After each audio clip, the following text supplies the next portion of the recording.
I know who wrote the Super Bowl script. Satan. Satan wrote the Super Bowl script. It went just as he planned. For those of you that have Taylor Swift derangement syndrome and who were predicting that the Chiefs were going to win the Super Bowl, you're right, but you're wrong. I don't know if this was some pre-planned script or whatever. I don't know if the NFL was in on it, but I do believe Satan was in on it because that was a bad Super Bowl. That was a comedy script. That was probably written by Jerry Seinfeld. Moe, Larry, and Curly played the lead roles. That was not a good football game. Super Bowl 58, Kansas City Chiefs win 25-22 in overtime. It's probably going to set all sorts of ratings records because the Swifties were there and CBS promoted the heck out of it and NFL promoted it all season. But that was not good football. That was a bad game that was decided by a bunch of errors. What's the highlight from that Super Bowl last night? Probably Travis Kelce shoving Andy Reid. Probably Christian McCaffrey's fumble. Probably that muff punt that turned the game against San Francisco. Probably Kyle Shanahan abandoning his running game. This game was defined by errors, bad TV commercials that he gets us, secular garbage, and Ice Spice in Taylor Swift's suite doing demonic hand gestures and wearing an upside down cross. This was a horrible Super Bowl written by Satan.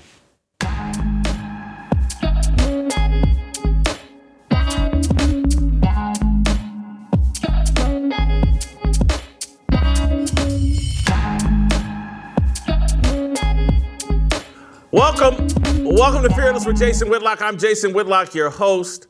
Happy Monday. Thank you for joining me. We have a fantastic show planned for you today. Coach JB is going to be here.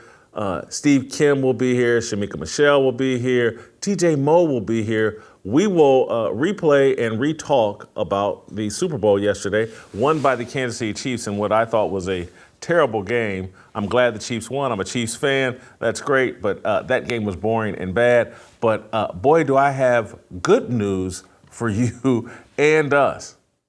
This episode is brought to you by our good friends at Good Ranchers. Can you believe it? Good Ranchers is back. Guess who's back? Good Ranchers is back. Fall in love with beef, chicken, and seafood all over again by subscribing at goodranchers.com. Use my promo code FEARLESS to get $240 in free bacon with your order. Our great friends at Good Ranchers, they're back. I am so thrilled, so excited. Today's show off on such an amazing note with Good Ranchers hopping back on board, but we're going to have a provocative conversation about the Super Bowl and the Kansas City Chiefs winning their third Super Bowl, I believe, in 5 years. Patrick Mahomes moving himself higher and higher and higher into the GOAT conversation. Andy Reid doing the exact same thing. Kyle Shanahan involved in his third Super Bowl choke job. He's blown 3 double-digit leads in the Super Bowl, the head coach of the San Francisco 49ers. They led by 10. They had stuck with the running game. They probably could have got up 17 points on the Kansas City Chiefs, but Kyle Shanahan involved in his third. 2 as the head coach of the San Francisco 49ers. 1 as the offensive coordinator of the Atlanta Falcons when they blew a 25-point lead to Tom Brady and the Patriots. Kyle Shanahan's got some explaining to do. He is a great young coach, but his ego or something gets in the way and he chokes in big games, and he did again last night. We'll talk about that. We'll talk about Ice Spice. What the heck was Ice Spice doing with Taylor Swift? Why was she making these demonic hand gestures and all of that? Stick around. Don't go anywhere. We have a fantastic show planned for you. JB's just around the corner. Before we get to JB, I want to talk to you guys about bank on yourself. Are you being lied to? Wall Street tells you to put your money in an IRA or 401k. They say that risking your life savings in the Wall Street casino is a secure investment for the future. Yet studies show the average American who follows that advice will outlive their savings by 10 years. Bank on Yourself is a better way to grow and protect your hard-earned money. This retirement alternative has never had a losing year in over 160 years. With Bank on Yourself, your plan doesn't go backwards when the markets tumble. Your principal and growth are locked in. You'll know the minimum guaranteed value of your retirement savings on the day you plan to tap into them and at every point along the way. And you'll know what your tax rate will be in retirement. 0. Under current tax law, which protects you from the coming tax tsunami. You get access to your money for any purpose with no questions asked and without government penalties or restrictions on how much income you can take or when you can take it. Try doing that with a 401k or IRA. You can't. This is the strategy famous businesses like McDonald's have used, and almost anyone can do it. Your money is guaranteed to grow by a larger dollar amount every single year in both good times and bad. Do you want guaranteed, predictable annual growth, control of your money, and tax-free retirement income? Then go to bankonyourself.com/fearless, and we'll send you a free report with the proven retirement plan alternative that banks and Wall Street are desperately hoping you never hear about. Just go to bankonyourself.com/fearless for your free report. bankonyourself.com/fearless. Don't go anywhere. JB, Jason Brown, next.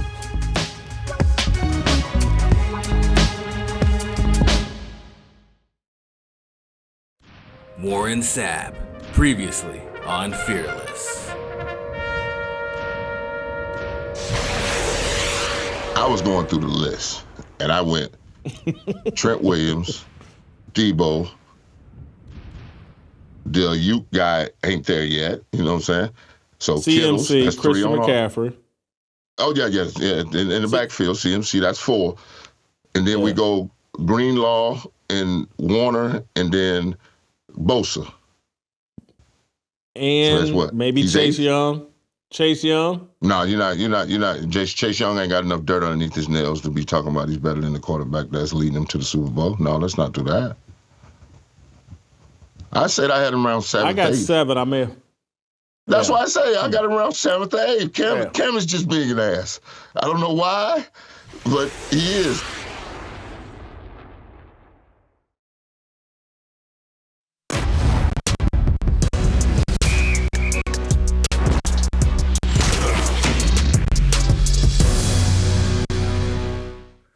All right, welcome back.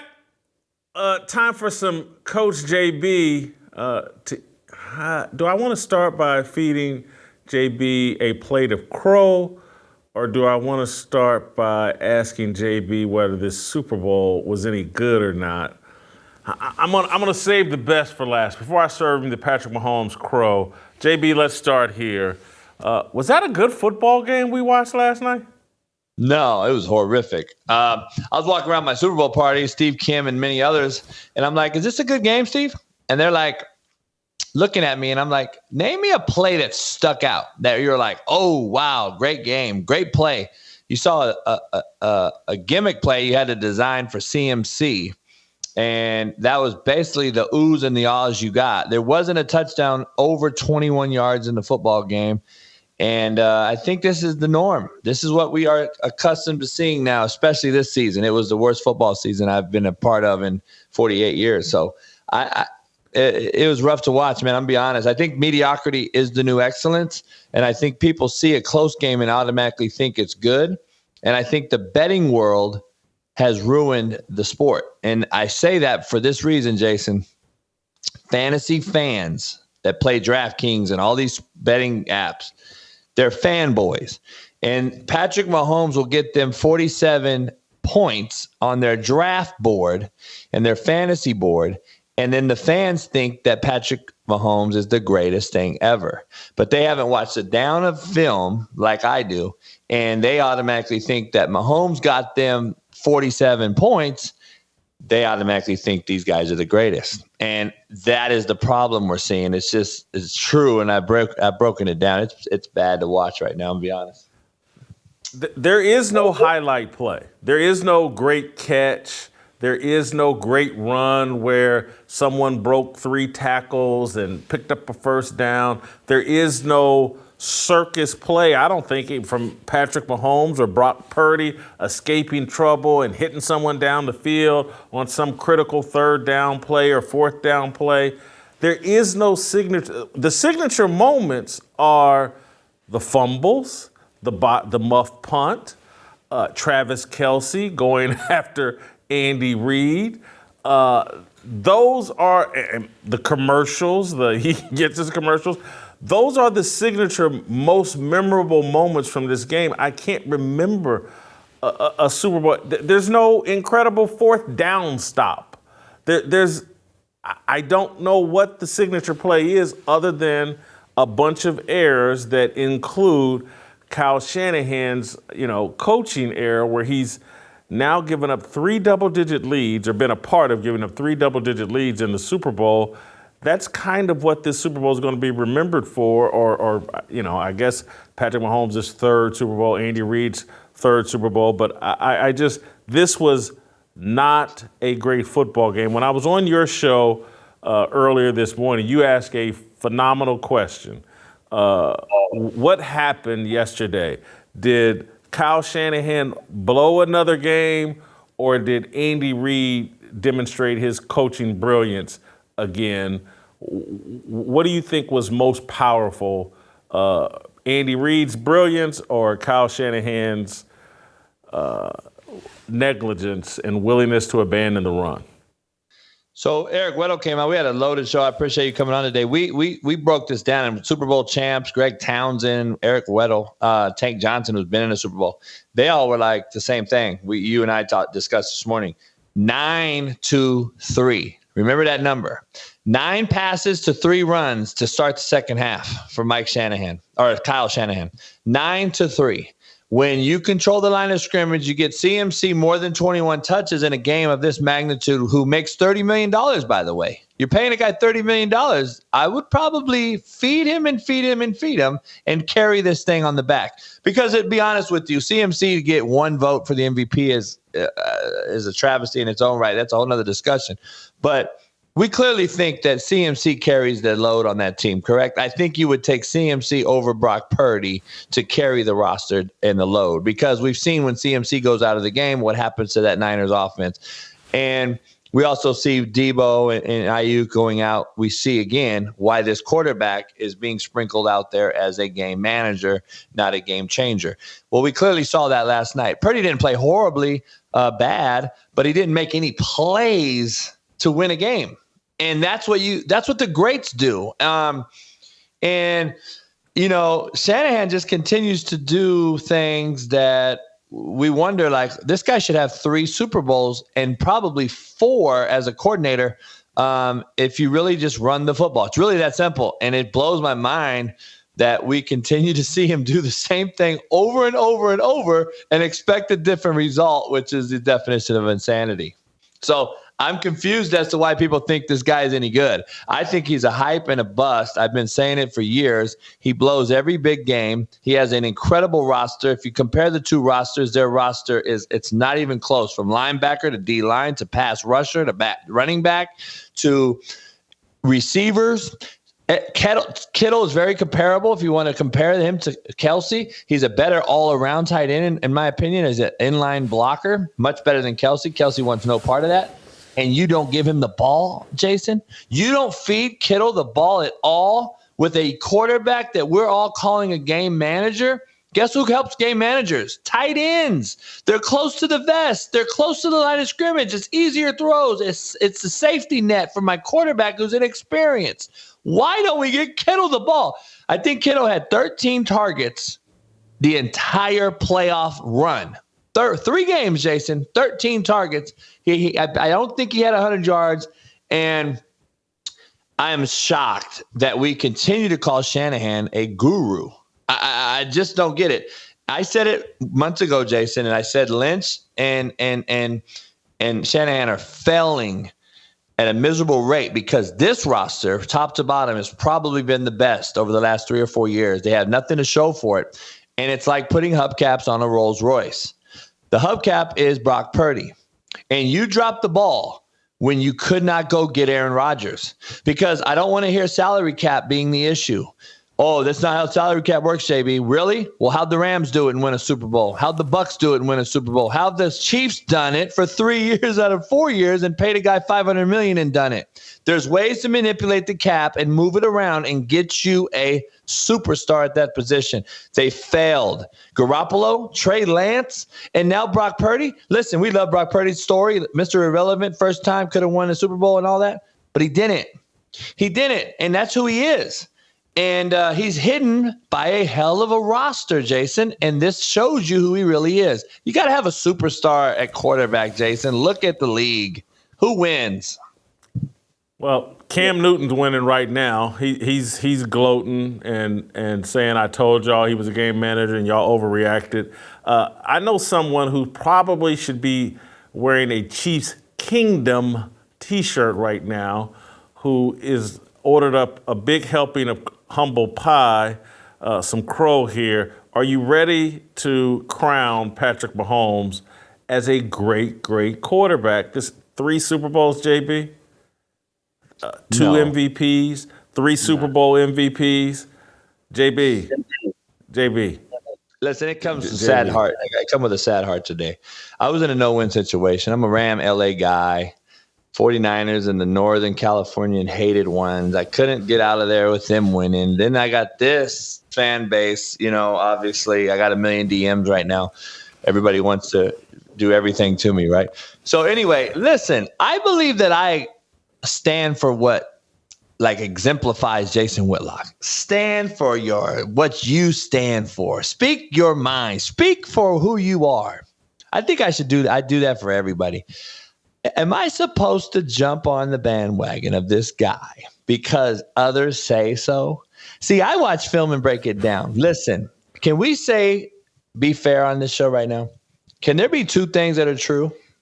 Can he be a hell of a great winning quarterback, but not a great, great quarterback? Is there such a thing? Do you think I can even bring that up? Can I say that, Jason? Because right now he's the winning guy. No question. He's winning. But is he really great? That's his first 300-yard Super Bowl. Took him overtime to get it. He's barely thrown more touchdowns and picks in his 4 Super Bowls. He's been the most underachieving quarterback to win Super Bowls in those particular 4 games. And I can't put him as the GOAT or even in a conversation when you lost to a 40-year-old Tom Brady 3 times. And that wasn't even the good Tom Brady, Jason. That was the bad Tom Brady over the hill. So I can't put him in that category of greatness. Now, he's tied Troy Aikman, one of my all-time favorites. He's tied him with 3 Super Bowls. He's up in the top conversation now, chasing Bradshaw, Montana, and those guys. So he's 28, Jason. All I can do is eat crow as the years go by. But I think it's fair to give a guy 10 to 12 years of greatness before we anoint him on this Mount Rushmore. That's all I'm saying. And if I got a very interesting take before you go back and try to attack me on this. There's 3 guys on that roster, and I'm going to give them to you. Please put them in order. Andy Reid, Spagnuolo, Patrick Mahomes. Go. I would go. You should be able to say Mahomes right away if he's that great. No, because Andy Reid, everywhere he goes, I think I could play quarterback for Andy Reid everywhere he goes. So I put Andy Reid, Patrick Mahomes, and then Spagnuolo. But putting Patrick Mahomes a cut below Andy Reid, that's no insult. Andy Reid may end up being the best of the best. He may pull off a three-peat, which has never been done in the NFL. And he wins with everybody. But I don't think that's any slight saying that Andy Reid, I'd put a slight cut above Patrick Mahomes at this point. I agree. I mean, Andy's, to me, one of the top 3 ever. I think he's the best play caller ever, especially as a head coach and play caller. I think he's the best ever.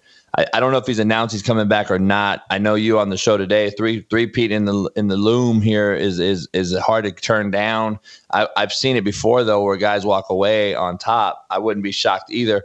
But I think he'd come back to try to get the three-peat. But after Kelce hits him and the Swifties and all this drama that you have to deal with now, and we're seeing coaches mass exodus, college football. We're trying to. I think coaches realize this is a harder and harder game to coach because of the player empowerment we have and allow now. We've allowed it instead of coached it. Travis Kelce bumping that guy like that hurts my eyes and heart to see that. I just can't fathom the player empowerment. Hold for a second, JB. You're getting ahead of me. Because I'm about to go there. But just give me 1 second. Before that, I want to take care of one of our great sponsors. Good Ranchers is back with us. It's the month of love, and that gets us all thinking about one thing: bacon. Everyone loves bacon, and they really love free bacon, which means you're going to love getting free bacon for a year from Good Ranchers, the #1 American meat delivery company. Subscribe to any of their 100% American meat boxes, and they'll add 1.5 pounds of Applewood smoked bacon to your order free. Not once, not twice, but every order for a year. This is an expertly smoked Heritage Prime slices of the best 100% American bacon you've ever had. Good Rancher sources all of their pork, every other cut they sell. Local farms, ranches, meaning you can, every time you bite, you're supporting an American family. Simply go to goodranchers.com, pick your box, use my code FEARLESS, and enjoy $240 of free bacon. Stock your fridge with easy-to-prepare, delicious American meat all year long. Not sure which box to choose? I love their brand new weekly essentials box full of pre-trimmed beef and chicken that helps my meal prep, so you can save time without sacrificing flavor. Fall in love with beef, chicken, seafood, and especially bacon all over again by subscribing at goodranchers.com. Make sure to subscribe today and use my code FEARLESS to claim $240 in free bacon. Man, are we happy to have Good Ranchers back with us. Goodranchers.com, American meat delivered.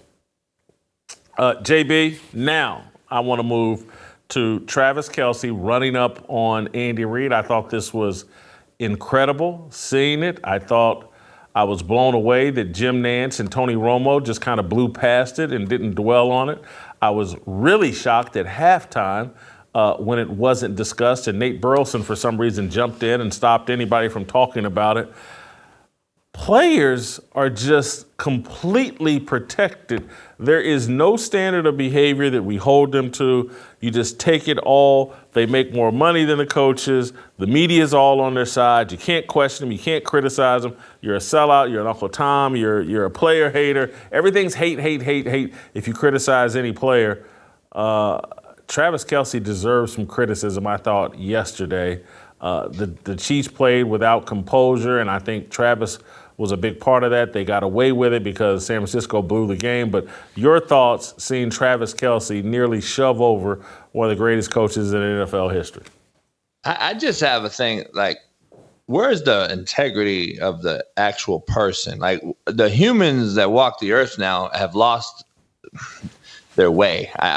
We have no integrity anymore. We have no self-respect. We don't respect ourselves. How are we going to respect someone like Andy Reid? We already know what Kelce's about and what he's done. People call him sellout, whatever they want to do. He has no self-respect, because you can't have self-respect and go out and lack and then expect him to respect Andy Reid or any other figure or father figure, mentor, or coach for that matter. There's no pecking order. There's no hierarchy anymore, Jason. This is a player empowerment driven profession. Basketball, NBA, football, NFL, baseball, you name it. We've given them so much money, and we started with an inch. They took a foot. We gave them a yard. Now they took a mile. And that is where we are in this whole thing. And it's hard to watch, because without hierarchy, we know we wouldn't have government. We wouldn't have anything. And this is the same for football. It's the same for professional sports. This guy thinks he's bigger than the team, and he can do what he wants because no one's going to do anything. I got a very interesting deal on this, though. They didn't talk about that. They literally just talk over it like nothing happened. just slap in the face to the coaching profession and a legend, a guy that stuck up for you, Travis Kelce, Andy Reid, by the way, that you just slapped in the face, basically. But McCole Hardman won the game. And I want to ask you what was worse, the Kelce thing not being discussed as basically being a piece of you-know-what, or McCole Hardman, who was with the Jets earlier, who was with the Chiefs last few years, comes back to the Chiefs, wins the game, and they go to Taylor Swift in the press box. They don't even go and discuss the fact of what this guy just did to win a Super Bowl, how he came back from the Jets, how he sacrificed and did all this. He scores and they go straight up to Swift. And I'm like, what part of the game is this? Like, why are we not showcasing this guy for winning the game and showing Andy Reid and showing all this? I got an answer. Because, JB, they know the game is trash. And so they're not trying to put a lot of attention and focus on the game. Everything is about the ancillary stuff. Everything's about who was there. Again, it was just like Nate Burleson at the beginning. Jay-Z, the greatest rapper alive, and here's LeBron, here's this person, that person, here's Luke Combs. And this is what drove me crazy about the NBA. It became more about who was sitting courtside than who was actually playing on the court. And it's why the NBA is such trash, and it's just a highlight league that you put out social media clips. No one really watches. No one pays attention. The NFL's headed the exact same direction. We're not paying attention because of fantasy, because of gambling, and because of, it's just a fun, it's a party. But the actual content is no good. It's not, and I'm not trying to disrespect the players that are playing now, but when people were watching that game last night, if you couldn't see, that was the sloppiest Super Bowl that perhaps I've ever seen. There were no winning plays. There were plays of people giving the game away, but no one actually went out and took that game. And they don't want you talking and focusing on any of that because they know the product's no good. It's like a woman that wraps a sweater around her vest and ties it around her hips. She's trying to conceal that, I'm carrying an extra 20, 25 pounds. It's not a fashion statement. It's done to conceal them extra pounds she's holding on her hips. And that's what you got going on in the NFL. Let me ask you this real quick. Mahomes has basically stopped others from getting rings. That's what he's done. That's where I will say he's winning. He's taking rings away from others. A flip side, though, if Shanahan's not incompetent as a head coach, if Andy Reid's the 49ers head coach, they would have took 2 rings from Mahomes. Mahomes lost to Brady. He would have 1 ring possibly out of 4 appearances. Let's just be honest. If Shanahan runs the football, we're talking about a complete different narrative. We're talking about Mahomes being a bust. So the line is very... The line, well, we ain't talking about him being a bust. Maybe not a bust. I'll retract. Maybe not a bust. But we're talking about a guy who's underachieved. That's what we're saying about Shanahan. I mean, we're saying if Mahomes only won 1 Super Bowl out of 4, Jason, what would you call it? That's not underachieving. That's not underachieving. 1 Super Bowl is not underachieving. He's a winning guy. God, what was he, the 10th pick? He wasn't the number 1 overall pick, JB. No, but Peyton Manning only won 2 Super Bowls, right? Who? Peyton Manning only won 2 Super Bowls. Yeah, and his stats weren't great. Winning Super Bowls is hard. It is. That's why Super Bowls is hard. 2-0. Eli's 2-0. JB, hey. I'm going to let you go. Until next year, until we feed you some more crow. Although I may bring, are you watching any of the women's college basketball? Are you watching Caitlin Clark? I may have to bring you on to talk about that. Her coach. This is fascinating. You need to be paying attention. This is great. She's great content. Her coach, Lisa Bluter at Iowa, made a fool of herself after blowing that game. She wanted Caitlin Sunday that she blew the game. She wants Caitlin Clark to break the scoring record at home. And so the first half of the fourth quarter, she held Caitlin Clark back, and that ended up costing them the game. And then Lisa Bluder melted down after the game. Anyway, I'm rambling. I'm big into this one. I'm big into the Caitlin Clark story. I'll bring you on to talk about it at some point. JB. Yeah. All right. Thank you, JB. Great job, as always. Hey, guys, I want to talk to you guys about June 1st. And Roll Call 2.0, Growth Requires Sacrifice, will be our theme for Roll Call 2.0 this summer, June 1st, right back here in Nashville. We're excited to welcome you. Make sure you get your tickets right now. Roll Call 2.0 event at Rocketown in Nashville, Tennessee, Saturday, June 1st, 2024. Go to fearlessarmyrollcall.com. Hey, we got some great speakers coming in. The Friday VIP event on May 31st is going to be phenomenal. We got some athletes coming in. You guys don't want to miss Roll Call 2.0. It's going to be bigger and better than last year. Roll Call 2.0, go to fearlessarmyrollcall.com. Start getting your tickets now. It's going to be phenomenal. Steve Kim, the Korean Cosell, next.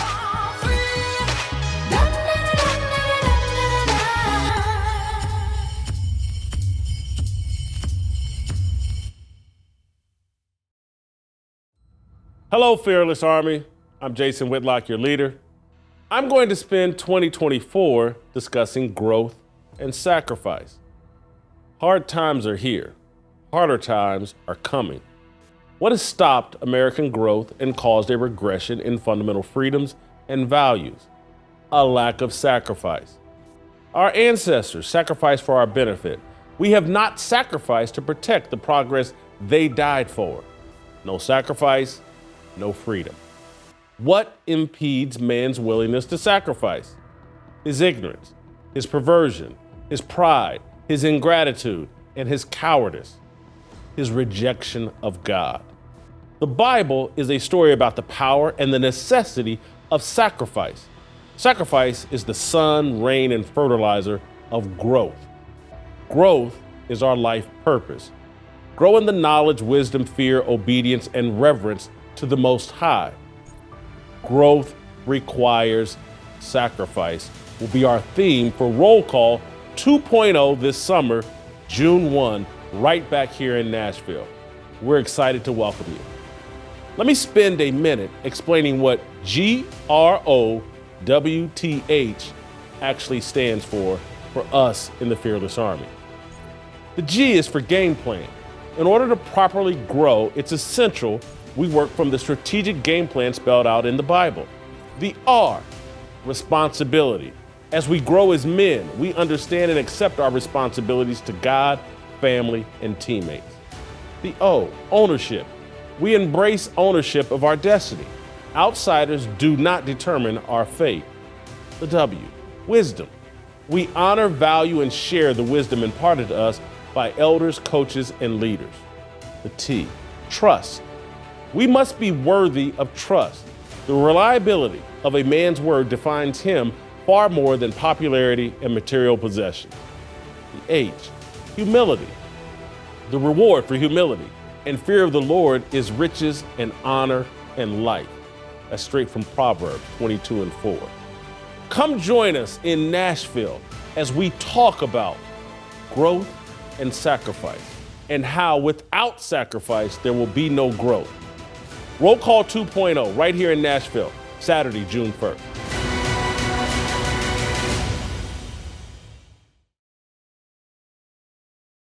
Yeah, 모두 다 빨리 박수 쳐 기다리지 말고 서둘러 Listen that I'm back just to feed you raps I see that you are 배불러 So fly All right, welcome back. Time for some Korean Cosell, Steve Kim. Steve, I'm going to start here with, I don't even know if it's a question, it's more of a statement. The Super Bowl sucked, Steve. It was not a good game. Your thoughts? You know, it kind of reminded me, like as a kid, before, we were fully formed, young adults. You ever seen that really bad, boring movie? But then at the end, it had a lot of gratuitous nudity, which we had never seen before. But it was at the end. So at the end of it, we're like, you know what? That movie got good, right? And you're just talking about it. You're like, I'll probably go see that again. cutting out the first hour and a half, 2 hours. That's kind of what it was like. Jason, I know, I went there. Jason, for about 2.5 hours of this game, I was having a lot of fun at Coach JB Super Bowl Palooza with a lot of football people. And to be honest, the game was kind of a distraction in the sense that it gave us something to kind of converse about. But yeah, this Super Bowl reminded me a lot of the one that took place about 3-4 years ago, that snoozer between the New England Patriots and the LA Rams. Remember that game? Didn't that end up being 13-3? And at least this game had a good flourish to it at the very end. I found the game to be pretty dramatic. But yeah, overall, it's like, look, I'm not one of these people. I don't care if Michael Jackson and Prince come back to do the halftime show. I didn't watch a minute of Usher and whoever else was involved.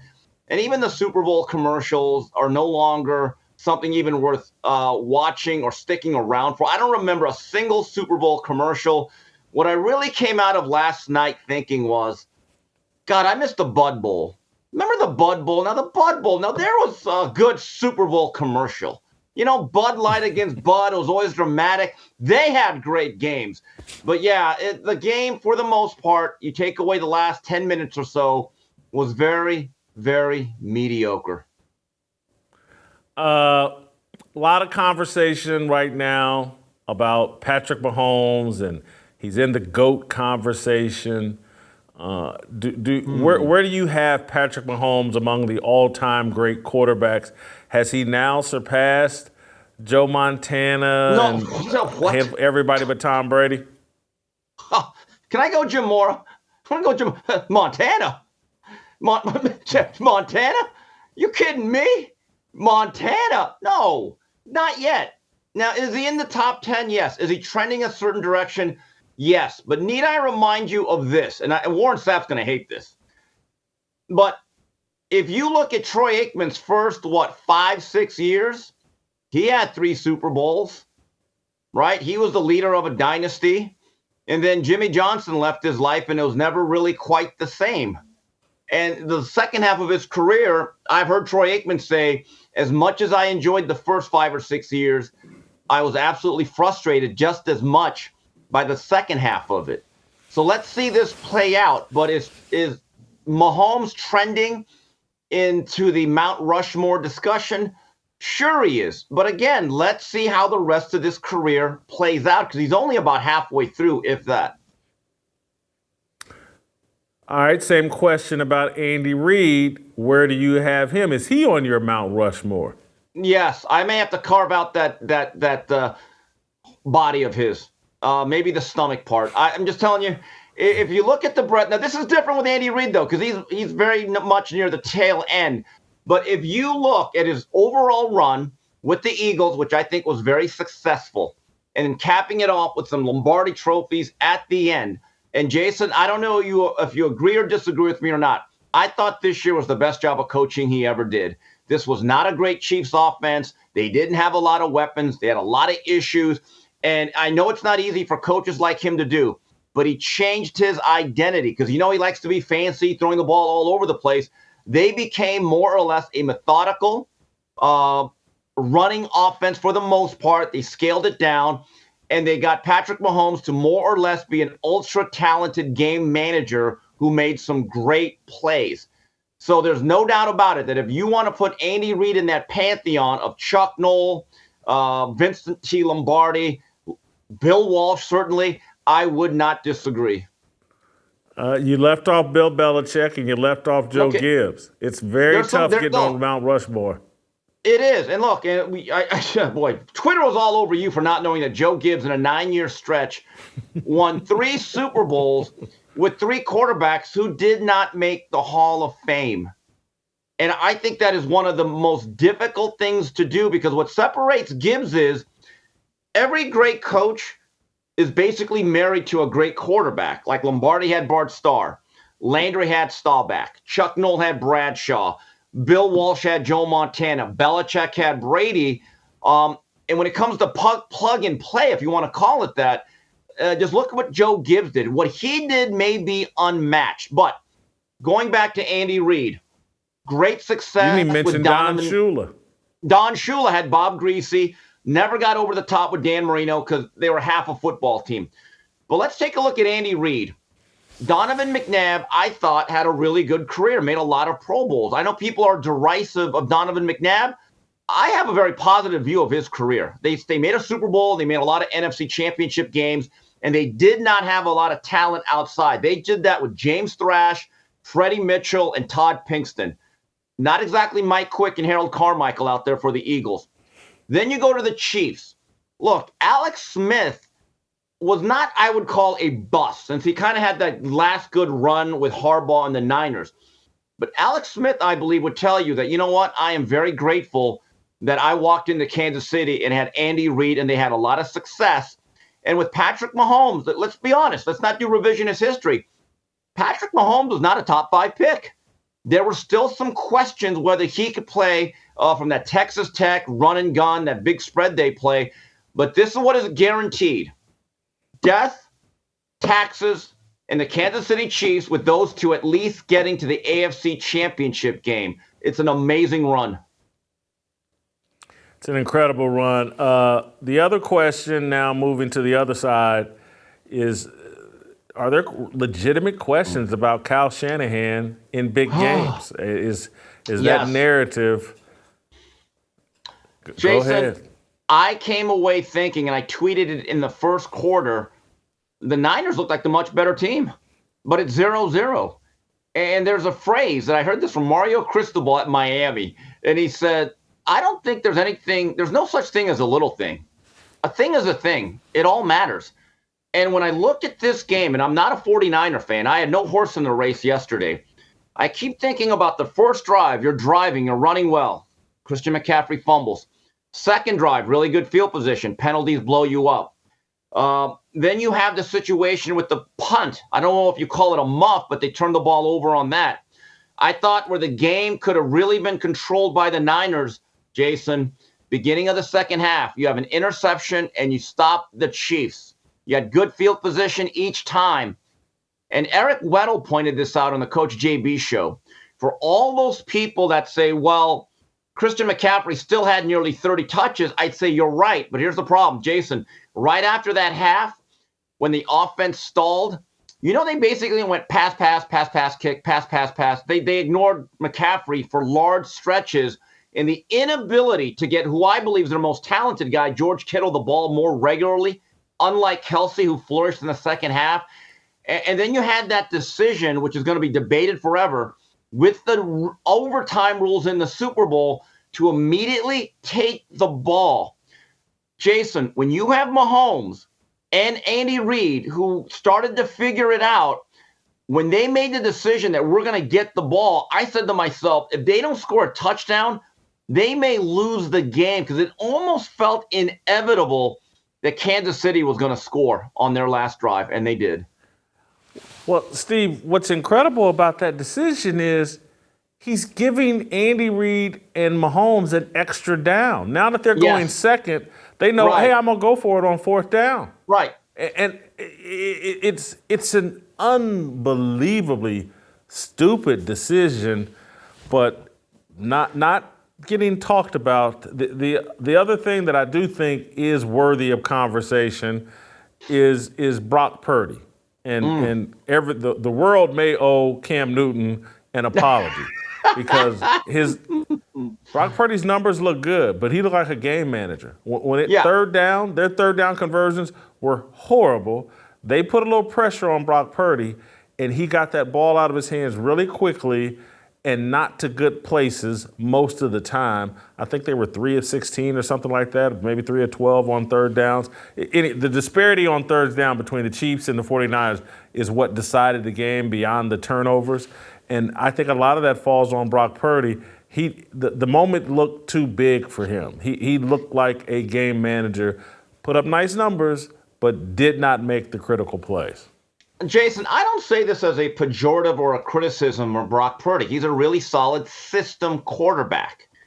But as Cam Newton mentioned, he manages a game, and every quarterback has to manage a game. But one thing that's been evident in this playoffs, there are certain throws he cannot make. He has very limited arm talent. And the other thing is, and you got to give Spagnuolo a lot of credit, the Chiefs defensive coordinator. I thought he did an excellent job of making sure that the bootleg action where they roll out, you saw the lack of or limited athleticism in Brock Purdy, that the ability to extend plays consistently the way Mahomes can and does, that breaks the back of a defense, was not there. And you're absolutely right. I do believe that Brock Purdy, when everything is perfect, can run the offense. He's a really, really good conductor. The difference that I thought in both quarterbacks, and Mahomes had to face a really good front four yesterday that played really well for about 90% of that game, is that extra ability to extend a play, extend a drive, use his legs, and just make it happen somehow when everything's not perfect, I thought was the huge difference. But Jason, again, go back to that stretch of time where McCaffrey was kind of ignored. I felt as though, look, if that is your easiest way to get the ball into one of your premier weapons is to hand it off, just keep doing it, because I've seen games where the run game gets stuffed early, but there is an erosion. You body punch a team enough and you put enough snaps on their defense, they will start to bend. And I don't think Shanahan did a great job of allowing his offensive line overall to body punch Chris Jones and his guys up front. Steve, I was blown away at the Travis Kelce eruption on Andy Reid, where it's a push, it's a shove. Tony Romo and Jim Nance danced around it very quickly in 3 to 5 seconds. And then at halftime, Nate Burleson, I thought, made a fool out of himself, wouldn't let anybody talk, wouldn't let Bill Cowher talk. I wanted to hear. The Chiefs were losing at halftime, and it played poorly, and Travis Kelce, I think, had 1 catch at halftime. And they looked frustrated, they lacked composure. It was a worthy discussion that never got had, that Travis Kelce erupted, shoved Andy Reid, yelled at him, and it wasn't even discussed. JB and I just talked about it. Players are out of control, man. They have no respect for authority, and Travis Kelce should have been roasted. And it doesn't matter that he played well in the second half and they won the game. The guy looked out of control and should have been roasted yesterday. Instead, he lives in that little protective shell. He supports the vax. He's married to Taylor Swift or dating Taylor Swift. So I guess he's just above any kind of rules of standard conduct. Well, but also, look, this is also the all-pro privilege. I mean, let's just face it. If it was Christian Watson bumping him, trust me, he would have been right on the bench. And Jimmy Johnson once said it best. It's one of my favorite Jimmy Johnson isms. I treat everybody fairly, which means differently. And Travis Kelce is up here. He's one of those guys that can act a little bit differently, for better or worse, to the coach or anybody else and get away with it. While a guy like Kadarius Toney does that, he's probably banished from the sideline right then and there. And I'm with you. I don't have a problem with Andy Reid. Okay, my problem's not with Andy Reid. My problem's with the media. Okay, I'm. You know what? I don't disagree with you on that, but winning seems to be a deodorant to a lot of things.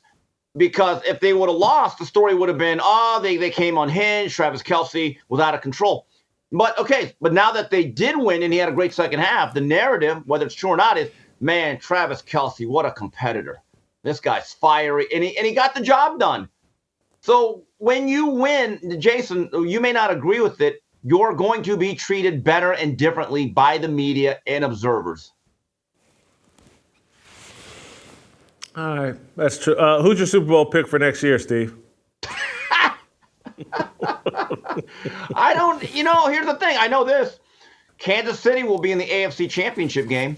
And if they invest in getting a number one receiver, and I don't mean even a Tyreek Hill, if they can get themselves a Dwayne Bowe level type of guy that's solid and consistent, and as long as Kelce decides that he still wants to play football, I'm just saying this. I am done throwing dirt and burying Kansas City. As long as they have Andy Reid and number 15, They have a puncher's chance with the way the game is played today, today's rules, the style of football. I think Buffalo, their window has closed. Joe Burrow, for as much as I like him, Jason, he's injured all the time. Can't count on him. Maybe Justin Herbert can resurrect his career and start winning games under the tutelage of Jim Harbaugh. But I don't know. I'm actually more interested, to be honest with you, how much of a Super Bowl hangover is there in San Francisco? Because that is an incredibly talented roster that they've had for about 4 to 5 years and nothing to show for it. And I just look at that game, Jason, when it was 10-3 and they're going into the halftime, I kept thinking to myself, I get the sense this game should have been 17-3. And if you let Mahomes and Reid stick around, you will regret it. And they did. Thank you, Steve. Great job as always. We'll see you later this week. We'll actually see you tomorrow. I got some stuff I want to talk to you about tomorrow. Hey, look, just because football season might be over, that doesn't mean it's over for you in Prize Picks. It's still the most exciting way to play daily fantasy sports. If you have the skills, you can turn $10 into $250 with just a few taps. Prize Picks is really simple to play. You can make your picks and submit your entry in less than 60 seconds. Quick withdrawals, easy gameplay, and an enormous selection of players and stat types are what make Prize Picks the #1 daily fantasy sports app. With the basketball season here, you can now pick combo projections across a variety of sports from the Specials League, a league created specifically for combo projections that includes 2 or more players from different sports or leagues. My mom is a big basketball fan, and she sent me some of her NBA picks she's selecting for today. She likes my guy Miles Turner more than 1.5 assists versus Charlotte. Mom, sticking with these former Pacers or current Pacers. Paul George, more than 2.5 assists versus the T-Wolves. And Trae Young, more than 24 points versus Chicago. Go to prizepicks.com/fearless. Use the promo code fearless for a first deposit match up to $100. That's prizepicks.com/fearless. Use my promo code fearless. Prize Picks, daily fantasy sports made easy. All right, don't go anywhere. Shemeka Michelle, next.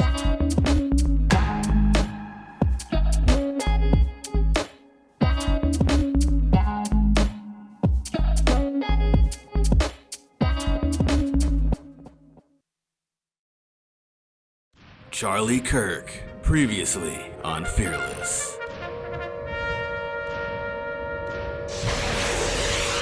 If you go down to the details of the Civil Rights Act, what could have been achieved through prudent legislative action was actually ended up done is that there was about 1% or 2% of it, and it built this massive anti-racist federal bureaucracy that wasn't immediately felt, actually. But 10 years, 20 years later, all of a sudden we get these bureaucrats going after admission standards. And they say, well, you have to have affirmative action because they introduced disparate outcome, saying that, well, your outcomes aren't the same, therefore you're a racist institution. Well, like, no, we're not a racist institution. It just so happens that there's other factors. And of course, Thomas Sowell's amazing book, Discriminations and Disparity, or Disparity and Discrimination, is perfect on this.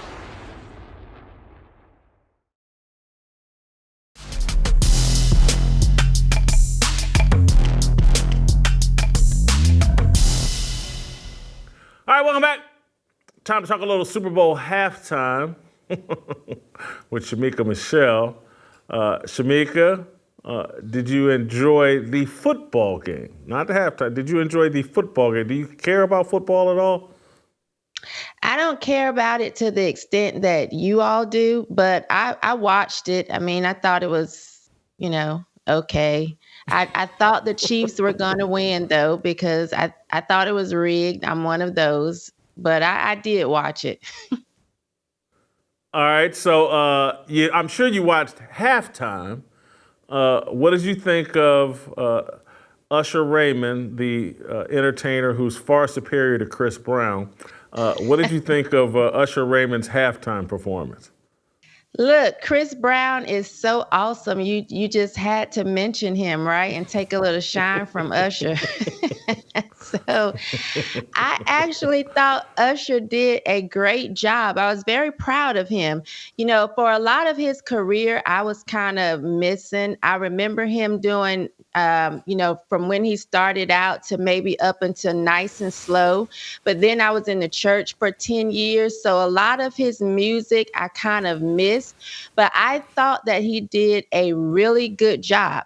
If I had to say anything negative, I did not like the stripper pose. I understand that they were claiming they brought the world to Atlanta or Atlanta to the world, whatever.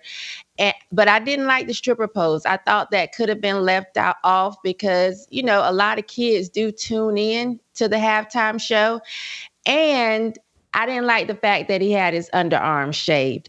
That's very feminine to me. And so again, I was thinking, Chris Brown would have never shaved his underarms for the halftime show.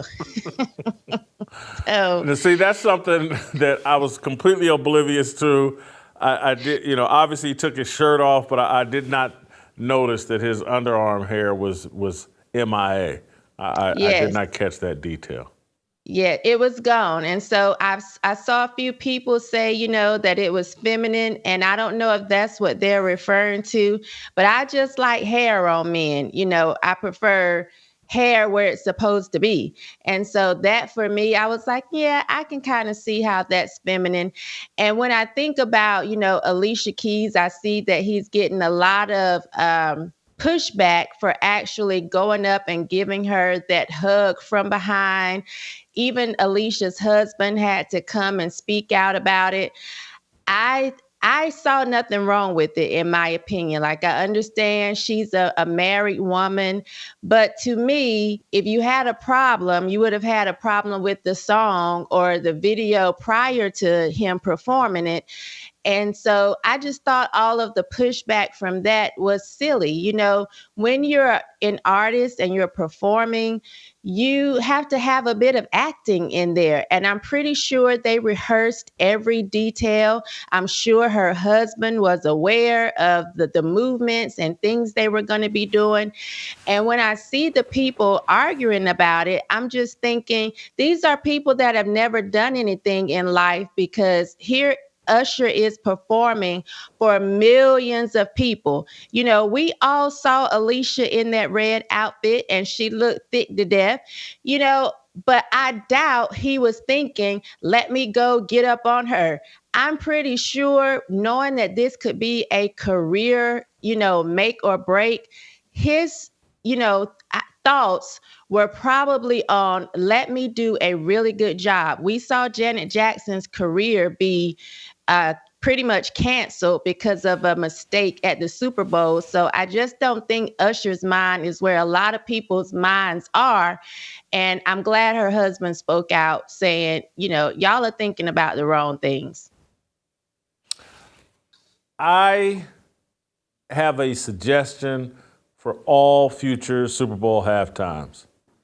Instead of all these little 60-second clips of songs, let someone sink their teeth into a handful of their greatest songs and instead of trying to touch on 10 or 12 songs, how about let's hit on 5 or 6 and let's really sink our teeth into the big mega hits? Because I thought, at the end was clearly the climax. And if they had done that for 4 minutes, because I thought Ludacris was great. I thought Little John was great. I thought the energy, I thought that felt like Vegas and a party and the whole nine, but it could have been longer. And it's just like me and you were talking before the show. It's like, don't give me 30 seconds of Nice and Slow.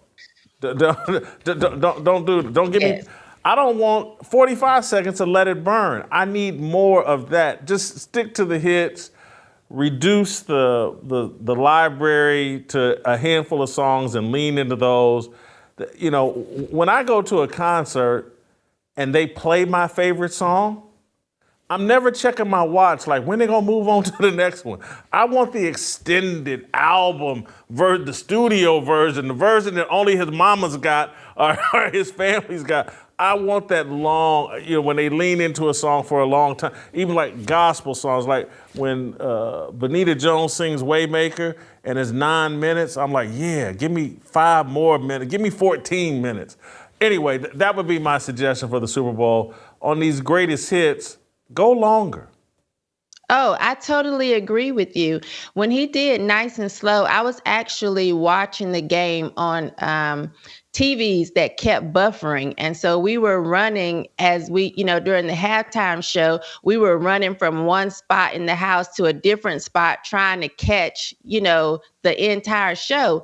And so it started buffering. I thought, oh my God, it buffered and I missed Nice and Slow. But when I went to watch it again, I said, oh, no, he only did that one little line and I was very disappointed because that's one of my favorites and I would have loved to hear it for just a little while longer. I remember Usher being sort of, childlike and kiddie, but when he did that, they called me USHER. I remember, my head tilting to the side like, okay, Usher, I see you.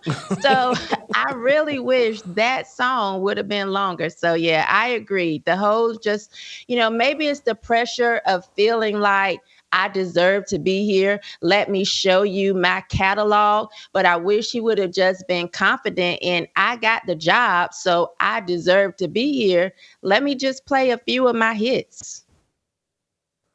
Would have been nice. What did you think? Have you seen the Ice Spice video? Let's play the Ice Spice video of her upside down cross and satanic hand gestures. What do you think of Taylor Swift bringing Ice Spice to the Super Bowl? I have to say that I think Taylor Swift was in agreement with Ice Spice being Ice Spice because I traveled the country in 2019, 2020, speaking at different events, different occasions. I never brought my friends. And so most of the time, my +1 is 0 because I know my friends are a bit hood and a bit ghetto.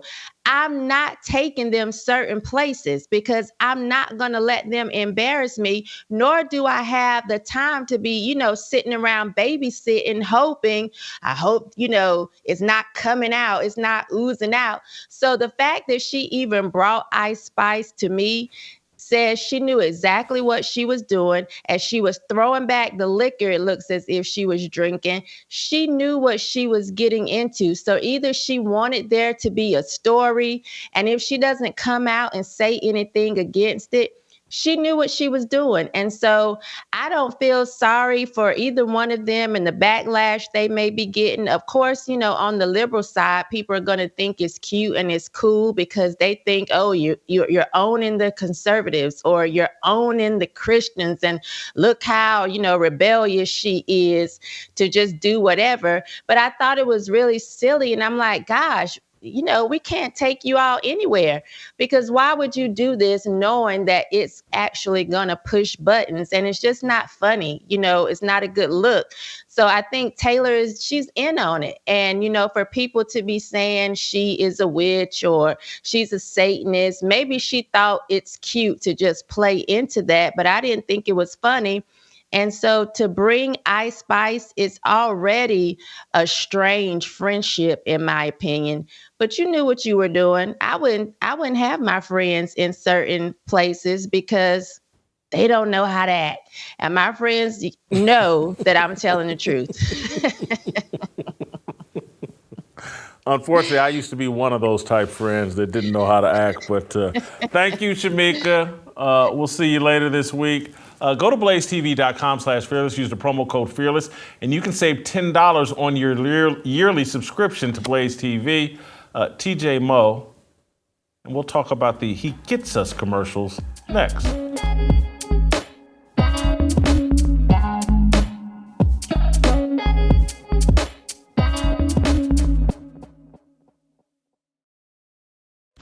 Warren Sapp, previously on Fearless. Why didn't they run the football? You know what, I was thinking that too, but all from preseason, when I saw them in preseason, when we went with the Commanders over there to a dual practice, and I watched them throw the ball around all practice, both practices, the 4 practices in 2 days. It was just, and I'm like, And I talked to T. Martin. I'm like, yo, y'all looking for a 5,000-yard pass in Lamar? And he kind of looked at me funky. And we saw the fruition of it in the playoff game. I mean, he went head-to-head with the greatest passer we've seen throw the ball ever in the history of this game. And he had more yards and the same amount of touchdowns.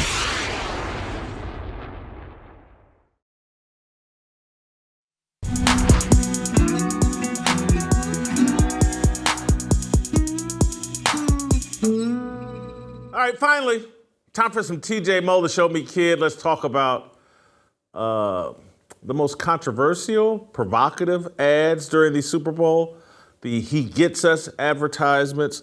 Before we bring TJ, let's play SOT number 1. This is the foot washing commercial that played during the Super Bowl.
All right, so TJ, Jesus didn't teach hate, but my Bible commands me to hate evil. I was looking at Psalms 97 and 10 this morning. Anyway, what did you think of the He Gets Us advertisements that seem to be arguing that Jesus' number one deal was tolerance? He tolerated everything and everyone, and he gets us. He gets why you're transgender. He gets it. Your thoughts? Yeah, I didn't like it. Wasn't a fan at all. And as I was thinking about it coming into this segment, I think it is because it only tells half the story. And so, one, I do think it's misleading in that, tolerance is never the word I would use to describe Jesus. There's a lot of words in the Bible. You're going to have to show me where it says he was tolerant. He's ultimately good. He's perfect. He's kind. Tolerance is not one of the fruits of the Spirit, and there's a reason why. And so we've created a word that's not biblical. I prefer to speak in biblical terms. And so that's one thing. But what they're really saying, if we want to speak in biblical terms, is have grace. And we can all get on board with having grace. But Jesus, when he dealt with these people, always had the perfect balance of grace and truth. And they're only given one side of the story here. And so sometimes we as Christians offer truth with no grace. And that can be equally as harmful. It drives people away from the faith. It makes us look like Pharisees. And so that's also a big issue. But they're erring just as equally on the other side. They're not giving any truth. And Jesus didn't do that. And so the perfect example of Jesus and how he dealt with this was when he dealt with a woman who had been caught in the act of adultery. And the law said to stone her. And he said, he was without sin, cast the first stone. And one by one, all of them left. And he said, neither do I condemn you. And then he told the truth. Go and sin no more. And where is that on these commercials? There is never any, they act as though he's co-signing abortion in front of an abortion clinic. And they make people up to look gay and that he's co-signing that. Just go up and wash their feet. And let's nod along as they lead themselves down the path of destruction. And Jesus loved us too much to do that. And we as Christians should love these people too much to allow them to do that too. And so there's a guy, Randy Alcorn, who there's a very good description of the dangers of this in his book, The Grace and Truth Paradox. He said, truth without grace breeds a self-righteous legalism that poisons the church and pushes the world away from Christ. Sometimes that's where we err as Christians. The other side of that is grace without truth breeds moral indifference and keeps people from seeing their need for Christ. And so while these people whoever he gets us, people are on television trying to say, hey, Christians, back off, let these people live. You're driving them away from Christ. They are equally driving them away from Christ by never alerting them of any moral deficiencies as Jesus would have and did if you read scripture properly. The other thing, and we'll dive deeper into this later on Wednesday with Anthony and Virgil and Tennessee Harmony, but it's like the washing of feet, my understanding is he did that with his disciples. So his most passionate, loyal followers, the people that helped him spread the word, he washed their feet. And I see it interpreted, again, this is where Virgil and Anthony come in, and you can come in today, is I see it as the ultimate sign of gratitude and humility is what Jesus was demonstrating by washing the feet of his disciples. And so I see humility and gratitude. They're now positioning it as, no, this is love and tolerance. And so I'm just not sure if Jesus would be washing the feet of any and everybody like they seem to be trying to bait us into. You see someone at abortion clinic, wash their feet, just love on them to death. And you should love them by, pointing them like, hey, this is a mistake. You're going to regret this. This is a sin. This is an abomination. But anyway, am I right about that in terms of like he washed the feet of his disciples, the most loyal people to him? Yes, I don't think there's record in the Bible of him washing anybody's feet except for his disciples. And this is my interpretation. I'd love to hear. I'm looking forward to Wednesday. I'd love to hear from the pastors. But that to me was a sign to his followers that had already accepted him that, guys, if you don't accept my humility and my gift, you can't be forgiven. And so that was like a precursor to his death on the cross. I'm going to have to die for you. I'm going to have to do something you don't want to see happen in order for you to have your forgiveness. And we'll meet again up in heaven. And so it was a start of them having to accept something terrible, right? It's like, what? You're our Lord. We follow you. What are you doing washing our feet? And pretty soon he's like, and pretty soon I'm going to die for you. And so this is why I think you don't see him out doing that for people that have not turned from their sins and even celebrate their sins. And even worse, are trying to convince everybody else that those sins aren't actually sins and that they can be perfectly in relation with God, living their own decided moral life. And so that is the issue with that. I don't think Jesus would do that because, again, the way this is positioned is that it's like celebrated and that tolerance is the greatest thing ever and you should never have to turn from your sin. Why would you have to? And so that to me is a huge issue. None of these people, you wouldn't, if you had turned away from your sin, you wouldn't be sitting in front of an abortion clinic, right? That's just where we are. You're praying. Yeah, right. Unless you're going to prison like the 6 from Nashville or so, right? And so, yeah, it's. I want to hear from those guys, but I agree. It's like Jesus. That they also have there's a verse that I have wrestled with the last 2 years or so that it can be misconstrued. But it's in Matthew 10. It says, do not think I've come to bring peace to the earth. I've not come to bring peace, but a sword. For I've come to set man against his father, a daughter against her mother, a daughter-in-law against her mother-in-law, and one's foes will be members of their own household. What that means is there's going to be a radical change in your life. And you don't get to be foes within your own household just being super nice and washing everybody's feet all the time and not telling them the truth.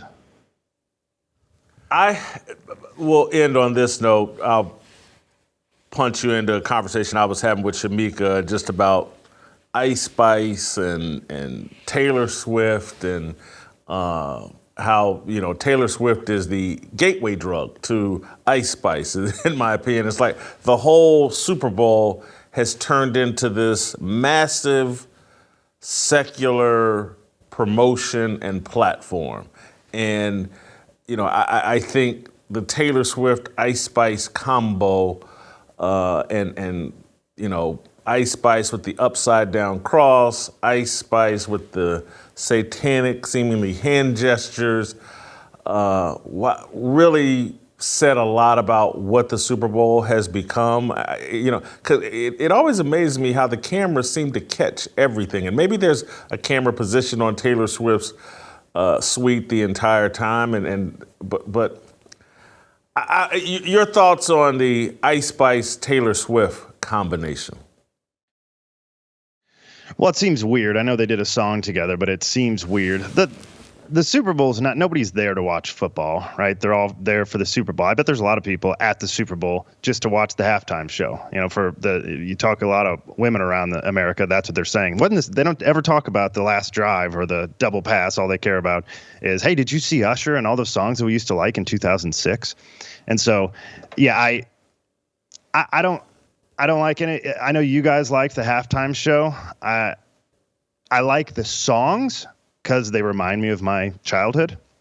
But the rest of it, I'm like, married guy, so something I would notice, maybe everybody else. The way Usher and Alicia Keys were grabbing each other and holding each other, are either of them married? I can't imagine. I think Alicia Keys may be married. I didn't look that up before this. But just some of the, it's just not behavior that I care to watch. All of it. But I am so... My parents, that I remember them telling me, why are they dancing like that? Everything's sexual. They got the stripper poles out there. I didn't care for it for that reason. It's been, a very long time. So I think Jack Posobiec tweeted out, who was the Creed. It's like, that was the best halftime show of all time, or it was just some guys out there. They were coming down from I think it was in Dallas Stadium. That's what I prefer. All this other stuff it's even if it's not Christian, you can be secular, not explicitly Christian, without leading people down the path of destruction. And the NFL has chosen to do the opposite. Thank you, TJ. Great job as always. We'll play some tomorrow, and we'll see you tomorrow.